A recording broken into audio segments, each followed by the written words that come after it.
చంద్రబాబుకి రాజకీయ షాకులు ఇచ్చే డ్యూటీ క్రిందసారి పెద్దిరెడ్డి, మిథున్ రెడ్డి తీసుకున్నారు.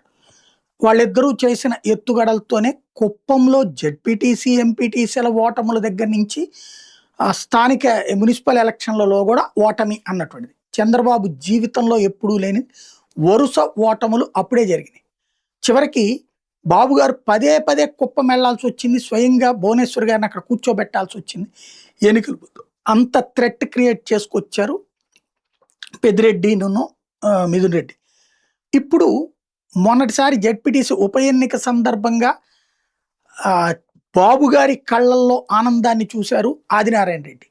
భారతీయ జనతా పార్టీ అయినా ఆయన చంద్రబాబు గారికి జిగిరి, ఒకప్పుడు రాజశేఖర రెడ్డి శత్రువు, నడిచిపోయింది.